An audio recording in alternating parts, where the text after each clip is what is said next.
Thanks for the introduction, Ben, and thanks for the invitation to give this talk today. So, this is going to be very much a whistle-stop tour of some of the things I did during my PhD.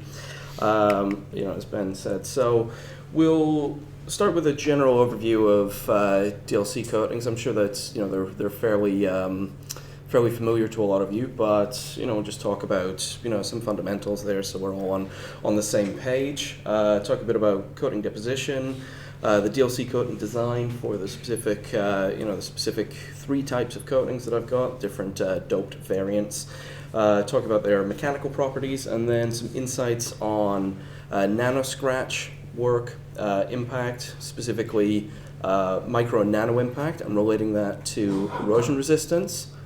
And then fretting, again, before we finally conclude. So DLCs are amorphous carbon coatings. These are made up of different proportions of sp2 to sp3 bonded carbon, that being graphitic and diamond-like, or the bonding types found in graphite and diamond. So this amorphous nature is somewhat length scale dependent. If you zoom in on an actual portion of the coating, you may find more localized bonds of one particular type. But as an overall generalization, they are amorphous, and this allows them to have a lot of very good mechanical and tribological properties. They're generally very mechanically hard, so it really does depend on how your DLC is actually deposited, your proportion of sp2, sp3, and hydrogen from hydrogenation from the hydrocarbons that are used in the deposition of the coatings. So we can get into almost to the hardness of diamond, depending on if you have really high sp3, as in the tetrahedral amorphous carbon. And you can further modify properties of the coating with different dopants.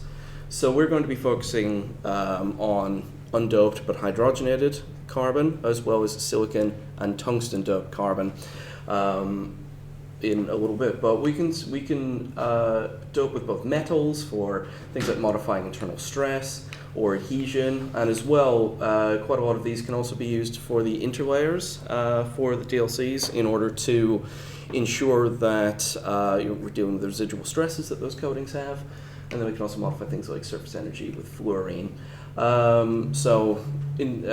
Residual stress is really something that has to be dealt with DLCs. They're particularly known for high compressive residual stresses, but they are chemically inert, can be optically transparent, and as well, depending on the type, you can get lots of interesting optical and electronic properties as well.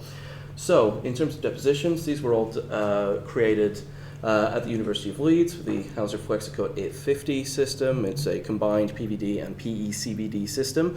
So we used PVD for the adhesion layers, that was chromium and tungsten carbide gradient layer, and then acetylene for the DLC itself, with either, as I was saying, silicon as a dopant from HMDSO, or the engagement of that tungsten carbide magnetron sputtering target once again during the DLC deposition in order to dope with tungsten, as well as adding a little bit of extra carbon in there. So throughout, we're going to call these A, B, and C. So A being the just hydrogenated, B silicon containing, and then C tungsten. We have two substrates, 316L stainless steel and what we call HTS, hardened M2 tool steel.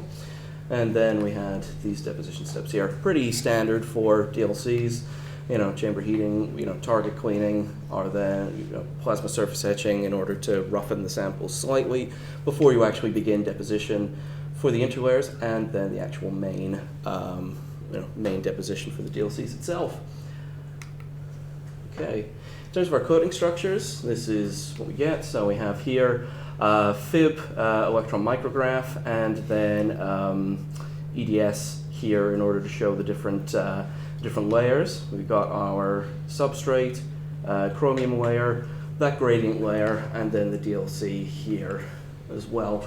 So we can note the the primary differences in the DLCs. We can obviously have a it's a mix of silicon and carbon here, and then for coating C, once again, tungsten and carbon there, though we're picking up, as with EDS being slightly less sensitive to carbon, we pick up more of that tungsten signal there.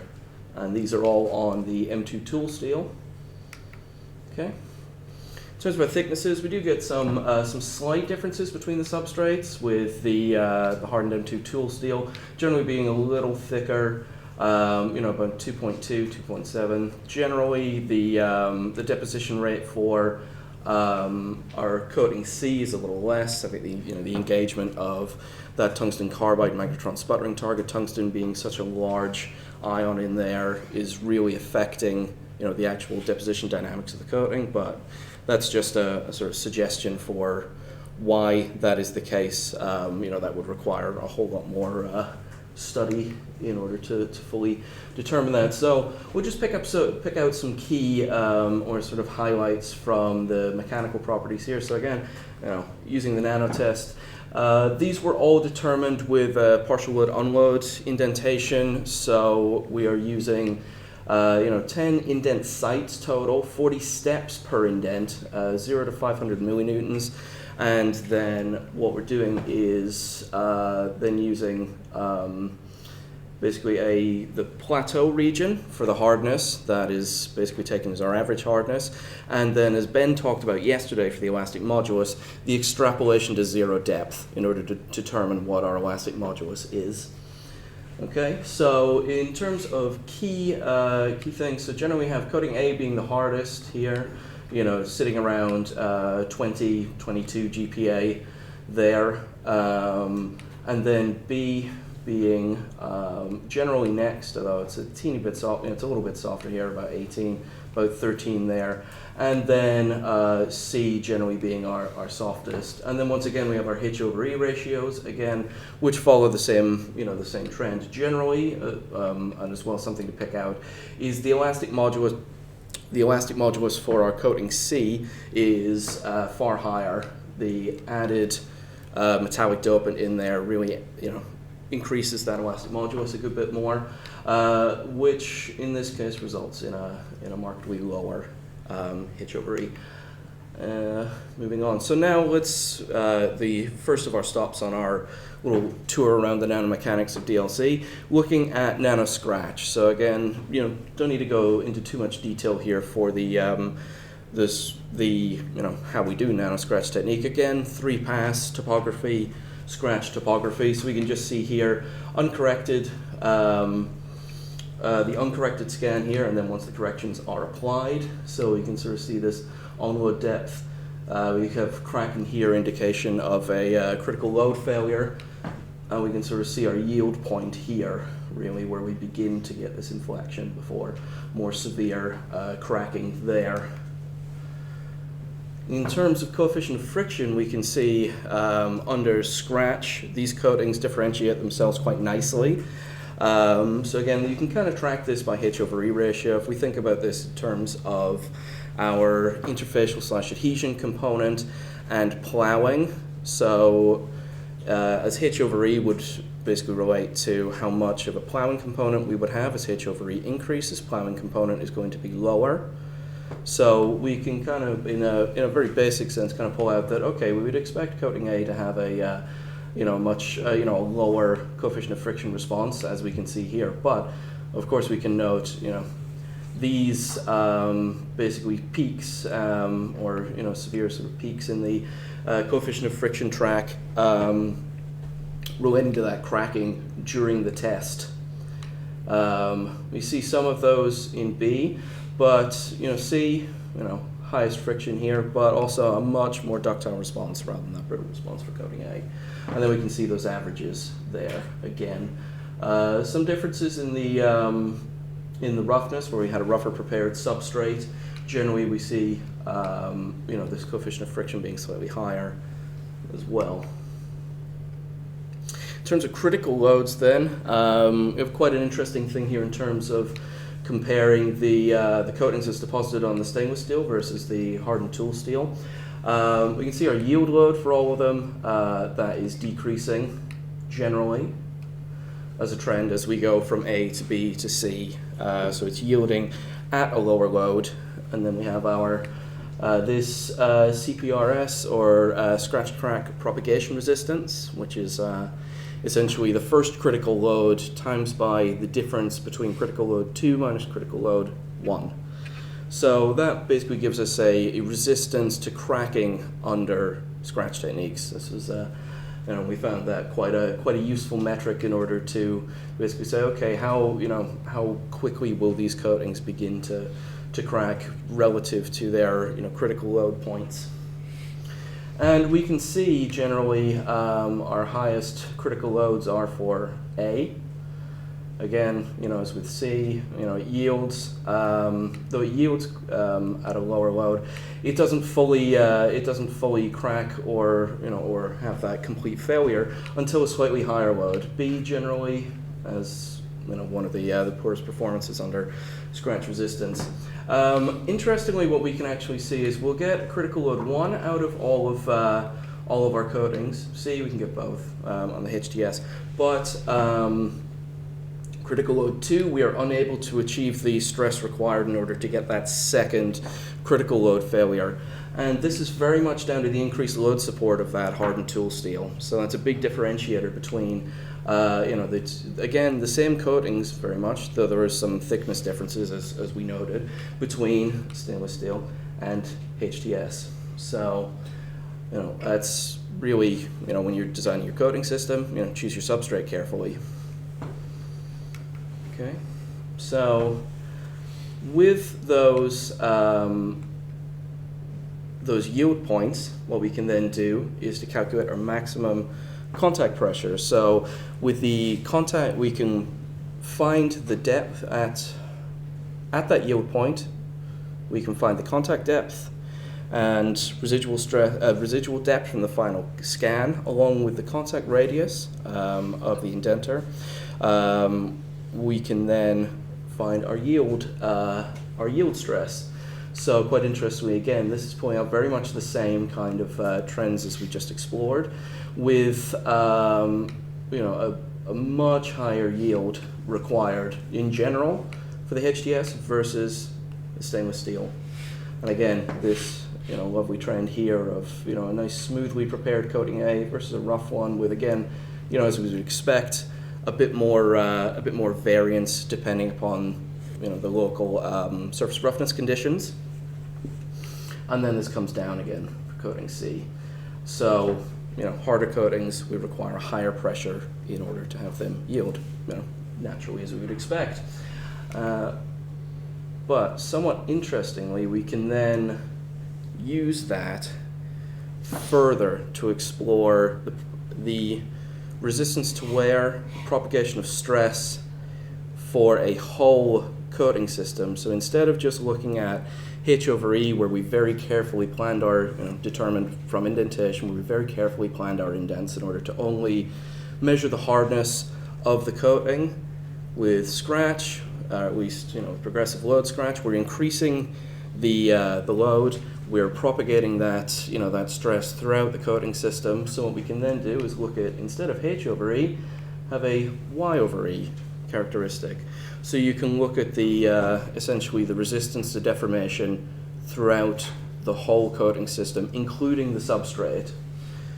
So this once again pulls out a very very nice trend between our stainless steel, where we have much less load support. It fails at a much lower load and therefore lower yield stress, much higher yield stress required for the hardened tool steel.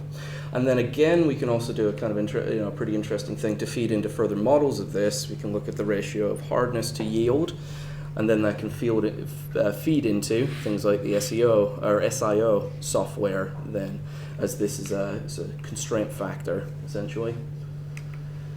So next stop on our tour, micro impact, and comparing to erosion, specifically air-based particulate erosion with sand particles about 250 microns in diameter. Instead, then comparing with micro impact here with a 12 to 15 micron radius indenter. The load was 750 millinewtons. And we can see these, again, we get a big difference between the substrates, this stainless steel, where we're basically immediately breaking through the coating, and essentially we're right into the substrate. So they get absolutely no load support from the substrate there. And this has been described as either eggshell type failure, or my personal favorite, the creme brulee effect. So, very much, very hard coating on a much softer substrate. But in terms of actually when we do have a supportive substrate, what we can then do is actually pull out differences in the performance under impact and erosion. So we can see this very similar trend here of coating C. This is substrate exposure, where we've, so this was basically highlighted and analyzed in image J in order to highlight the contrast differences between the substrate and the coating that remained on the surface at different time steps under this erosion testing. So you can see that coating C basically loses, there's a lot of, there is some variability here, but we generally are not exposing as much of the substrate, and then this corresponds to a generally lower impact depth throughout the test. And then once again with A, though we get an initially higher response, it remains much more steady here. And then B, we get this crossover and increase in depth there. So instead of things like scratch testing, where higher H over E is generally better, in this case for DLCs, the lower H over E coating C performs much better. And you can see some of those impact craters there, coating B. We have some of this, between layer cracking. Whereas with C, yes, we do still get that between layer cracking, but also intra-layer cracking as well is quite as much more severe failure. This also pops up in nano impact. So again, if you're using the same radius indenter, but we're stepping the load down, stepping the distance accelerated down. Stainless steel, we can actually, we're not immediately failing the coating here, or almost, but we can start to see that trend pop up again with coating A being, it looks fine, but then it would increase again.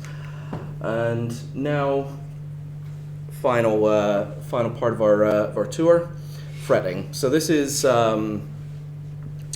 larger scale fretting. This is actually an electrodynamic shaker unit. Essentially, so we're using a 10 millimeter diameter 52-100 steel ball as a counterface. So there's 15,000 wear cycles total, about frequency of 5 hertz. So that resulted in about 50 minutes of testing with plus and minus 50 microns amplitude, so getting us basically right in the middle of the gross slip regime, and relatively high contact pressures, about 1.12 to 1.24 gigapascals. So with this fretting testing, though, again, generally your contact pressure could be a little lower and you would extend the test. What we wanted to do was try and have high pressure testing, push failure a lot faster. And what we're really doing was trying to pull out some of the, again, differences in friction, looking at mechanical properties, and then as well looking at wear resistance relating to H over E and H cubed over E squared, which I'll show in a moment. We can see, as before, we get this, coating A generally being, though B does drop a little bit, generally much steadier friction throughout the test. Coating B, we get this really wild running in period before it finally goes lower. But coating C settles down quite quickly, but then we very quickly start seeing evidence of wear through of the coating structure.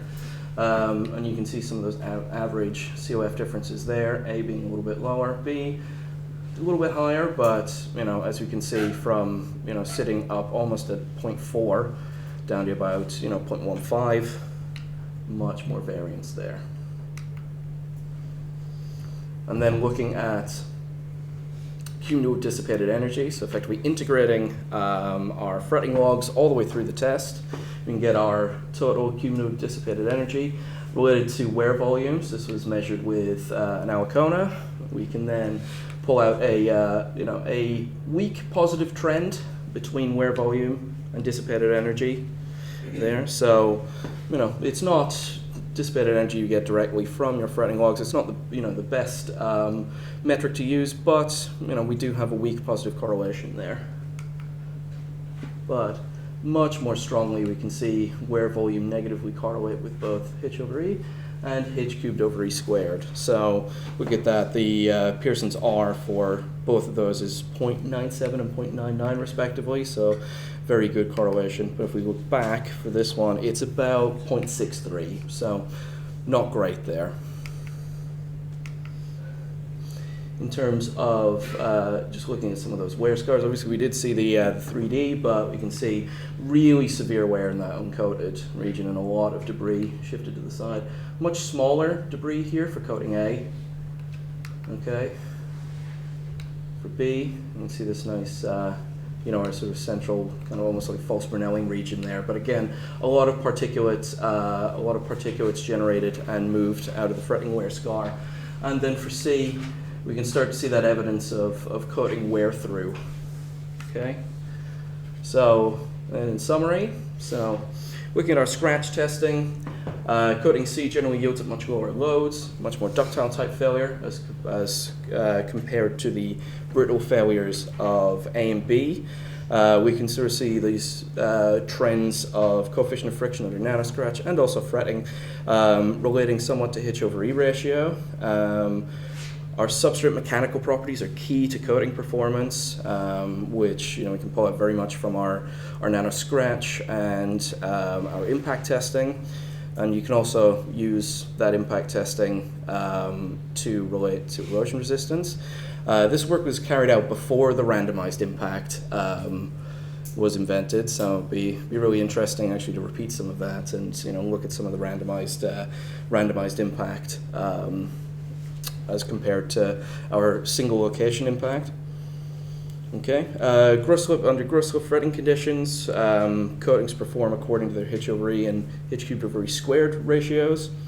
We have a correlation of cumulative dissipated energy with wear volume and a negative correlation with those mechanical property ratios. And then finally, as a general note, as we've sort of seen, really you have to take into account your whole coating structure, substrate up, in order to properly design your coatings, and they have to be tailored for their operating environment. And that is really the only way you get optimal performance. So with that, I'd just like to say thanks to Thomas, to Ben, and to Anne, as well as Sharia, who was involved in some of the fretting wear, my supervisors during my PhD work, and then our many varied institutions that all contributed to this. So thank you all very much.